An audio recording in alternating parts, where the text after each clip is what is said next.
Kristus pencipta semesta alam telah bangkit. Ia penuh kasih kepada umat manusia. Haleluya, haleluya, haleluya, haleluya,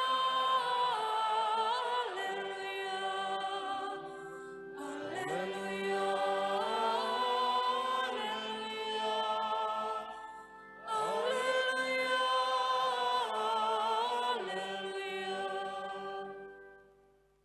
Tuhan bersamamu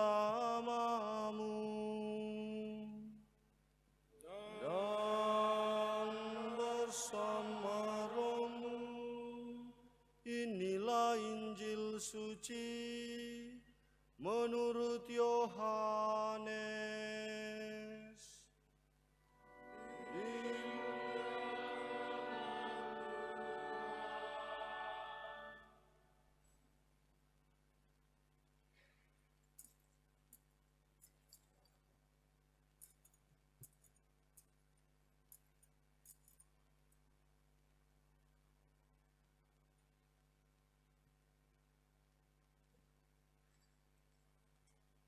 Sesudah bangkit dari antara orang mati, Yesus menampakkan diri lagi kepada murid-Nya di pantai Danau Tiberias. Ia menampakkan diri sebagai berikut. Di pantai itu berkumpul Simon Petrus, Thomas yang disebut Didimus, Nathanael dari Kana yang di Galilea, anak-anak Zebedeus, dan 2 orang murid Yesus yang lain. Kata Simon Petrus kepada mereka, "Aku mau pergi menangkap ikan." Kata mereka kepadanya, "Kami pergi juga dengan engkau." Mereka berangkat lalu naik ke perahu. Tetapi malam itu mereka tidak menangkap apa-apa. Ketika hari mulai siang, Yesus berdiri di pantai. Akan tetapi murid-murid itu tidak tahu bahwa itu adalah Yesus. Kata Yesus kepada mereka, "Hai anak-anak, apakah kamu punya ikan?" Jawab mereka, "Tidak." Lalu kata Yesus kepada mereka, "Tebarkanlah jalamu di sebelah kanan perahu, maka kamu akan peroleh." Mereka pun menebarkannya dan mereka tidak dapat menariknya lagi karena banyaknya ikan. Lalu murid-murid yang dikasihi Yesus itu berkata kepada Petrus, "Itu Tuhan." Ketika Petrus mendengar bahwa itu adalah Tuhan, maka ia mengenakan jubahnya sebab ia tidak berpakaian lalu terjun ke dalam danau. Kemudian murid-murid yang lain datang dengan perahu karena mereka tidak jauh dari darat, hanya kira-kira 100 meter saja, dan mereka menarik jala yang penuh ikan itu. Ketika tiba di darat, mereka melihat api arang, di atasnya ada ikan dan roti. Kata Yesus kepada mereka, "Bawalah beberapa ikan yang baru kamu tangkap itu."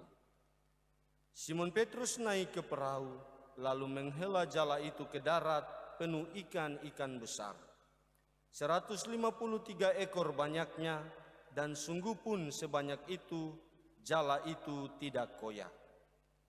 Kata Yesus kepada mereka, "Marilah dan sarapanlah." Tidak ada di antara murid-murid itu yang berani bertanya kepadanya, "Siapakah engkau?" Sebab mereka tahu bahwa ia adalah Tuhan. Yesus maju ke depan, mengambil roti dan memberikannya kepada mereka, demikian juga ikan itu. Itulah ketiga kalinya Yesus menampakkan diri kepada murid-muridnya sesudah ia dibangkitkan dari antara orang mati. Sesudah mereka sarapan, Yesus berkata kepada Simon Petrus, "Simon anak Yohanes, apakah engkau mengasihi aku lebih daripada mereka ini?" Jawab Petrus kepadanya, "Benar Tuhan, engkau tahu bahwa aku mengasihi engkau." Kata Yesus kepadanya, "Peliharalah anak-anak dombaku." Kata Yesus pula kepadanya untuk kedua kalinya, "Simon anak Yohanes, apakah engkau mengasihi aku?" Jawab Petrus kepadanya, "Benar Tuhan, engkau tahu bahwa aku mengasihi engkau." Kata Yesus kepadanya, "Gembalakanlah domba-dombaku." Kata Yesus kepadanya untuk ketiga kalinya, "Simon anak Yohanes, apakah engkau mengasihi aku?" Petrus pun merasa sedih karena Yesus berkata untuk ketiga kalinya, "Apakah engkau mengasihi aku?" Petrus berkata kepadanya, "Tuhan, engkau tahu segala sesuatu. Engkau tahu bahwa aku mengasihi engkau." Kata Yesus kepadanya, "Peliharalah domba-dombaku. Sesungguhnya aku berkata kepadamu, ketika masih muda, engkau sendiri mengikat pinggangmu dan berjalan kemana saja engkau kehendaki. Tetapi jika engkau sudah menjadi tua, engkau akan mengulurkan tanganmu dan orang lain akan mengikat engkau serta membawa engkau ke tempat yang tidak engkau kehendaki." Hal ini dikatakan Yesus untuk menyatakan bagaimana Petrus akan mati dan dimuliakan Allah. Sesudah mengatakan demikian, Yesus berkata kepada Petrus, "Ikutlah aku."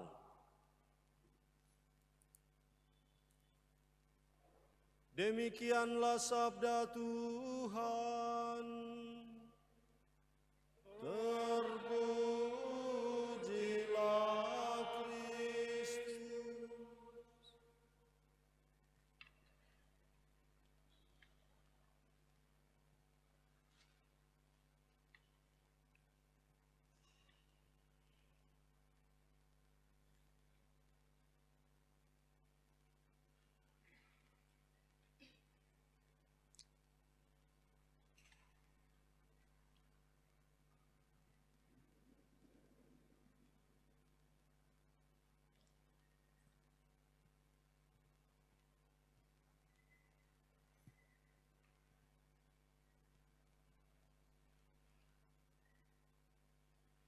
Jangan pernah malu dilihat orang Anda sedang bersama bundamu Maria.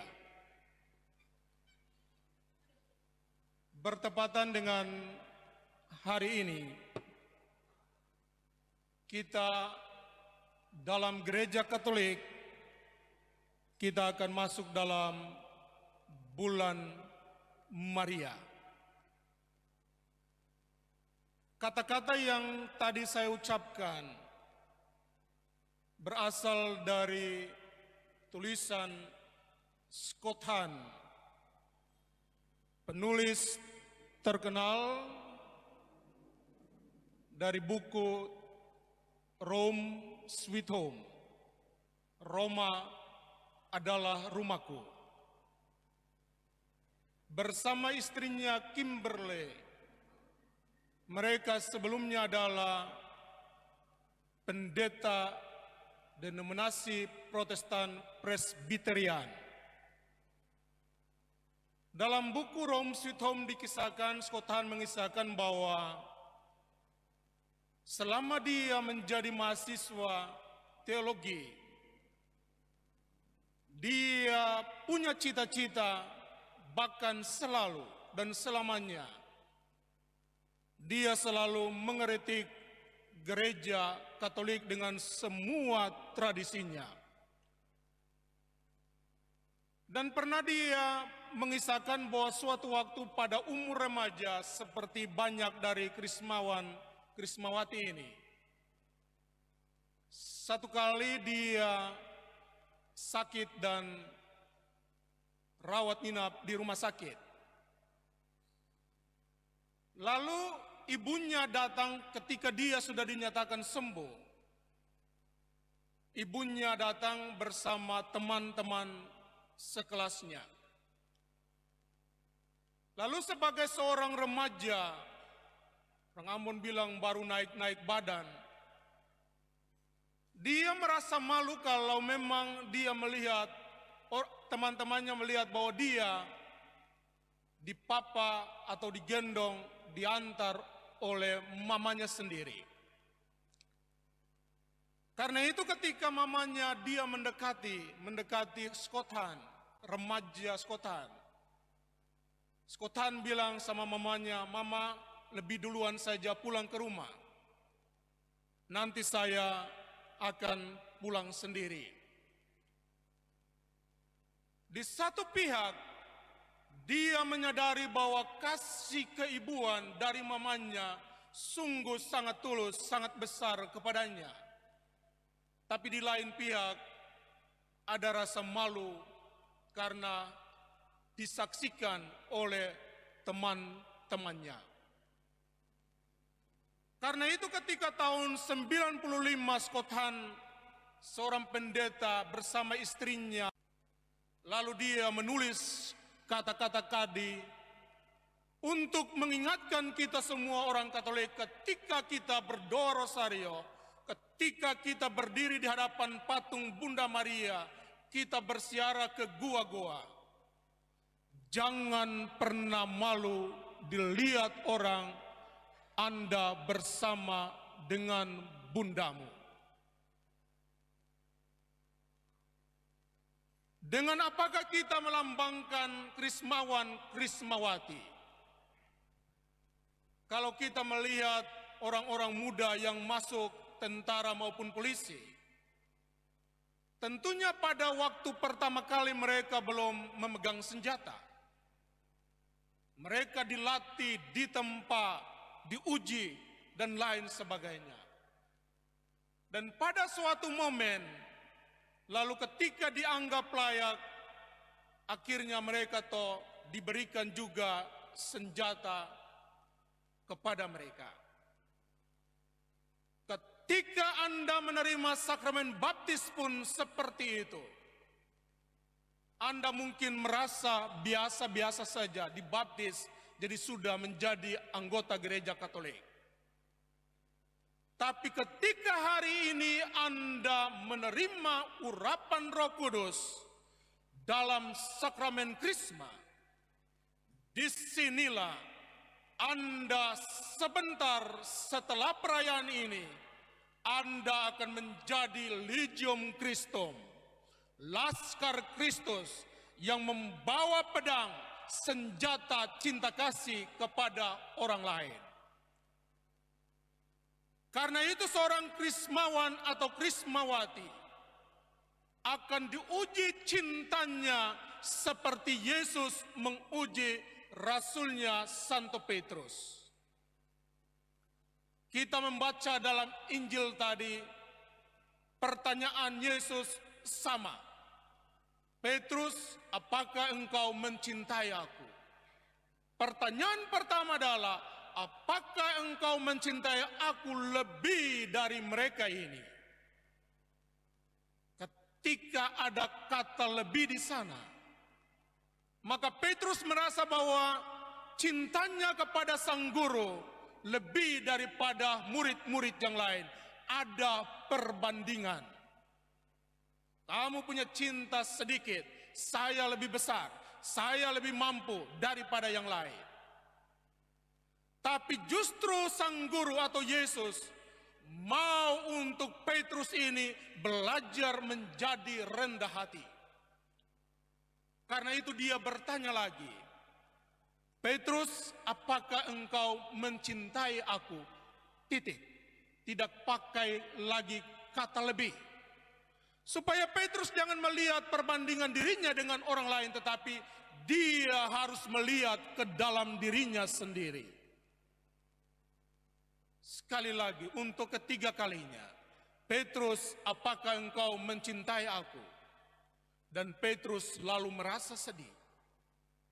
Karena dia menyadari bahwa kesombongan akan menghancurkan dirinya, akan menghancurkan pribadinya, tetapi hanya kerendahan hatilah yang mampu untuk membuat dirinya berdiri tegar di hadapan orang lain ketika dia turun dalam pelayanan.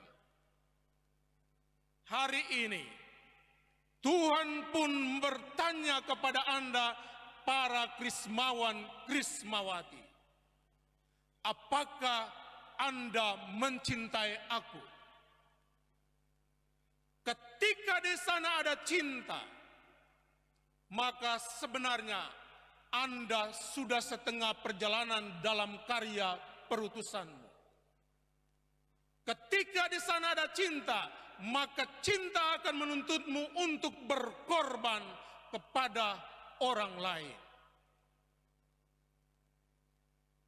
Kalau kita menonton televisi, baik badminton misalnya, atau bola sepak bola, dan kita orang-orang Katolik merasa begitu bangga ketika orang membuat tanda salib. Oh, dia Katolik, seiman dengan saya. Tapi pertanyaan saat ini untuk Anda, secara khusus Krismawan, Krismawati, apakah di kantor, apakah di sekolah, di mana saja Anda berada, ciri khas Anda sebagai orang Katolik itu, Anda berani untuk melakukannya? Berani membuat dalam nama Bapa dan Putra dan Roh Kudus, amin. Sebelum bekerja, sebelum makan, sebelum berjalan, sebelum naik mobil dan lain sebagainya. Hari ini Anda ditantang. Supaya iman itu tidak hanya kita jaga, kita simpan di dalam hati, tapi harus kita wartakan. Bukan karena kesombongan, tetapi karena kebanggaan sebagai orang Katolik. Tidak ada orang yang bisa tahu bahwa Anda Katolik kalau Anda tidak membuat tanda-tanda yang jelas. Kalau Anda makan tanpa tanda salib, kalau Anda melakukan sesuatu tanpa tanda salib, kalau Anda malu untuk berdoa rosario, kalau Anda malu untuk mengenakan rosario di lehermu, maka tidak mungkin orang bisa tahu bahwa Anda orang Katolik. Mungkin juga harus sangat hati-hati bahwa kekatolikan tidak hanya terlihat dari simbol-simbol yang kita gunakan, tetapi harus terbukti dalam perbuatan-perbuatan baik setiap saat. Yesus dalam bacaan Injil tadi setelah bangkit, dia datang sebagai Yesus yang bangkit itu dalam keseharian hidup para rasul. Ketika mereka menjala, ketika mereka makan, ketika mereka berkumpul. Dan inilah adalah tugas Anda, para Krismawan, Krismawati, untuk dalam semua aktivitas yang Anda lakukan, tunjukkanlah dirimu bahwa Anda adalah laskar Kristus. Anda adalah pasukan Kristus yang mewartakan cinta kasih, yang menyebarkan pengampunan, yang tersenyum kepada orang lain dalam hidupmu. Hari ini Tuhan akan mengurapi Anda dengan Roh Kudus-Nya, dan semua pekerjaan yang akan Anda lakukan adalah pekerjaan Roh Kudus. Jangan pernah merasa malu, jangan pernah merasa kecewa ketika Anda mungkin belum berhasil dalam tugasmu. Karena sekali lagi, saudara dan saya hanyalah pekerja di kebun anggurnya. Tuhan adalah pemiliknya, Tuhan adalah majikannya. Yang paling penting adalah lakukanlah semampu Anda, dan biarlah sisanya Tuhanlah yang akan menyempurnakan dan melengkapi. Semoga demikian. Amin.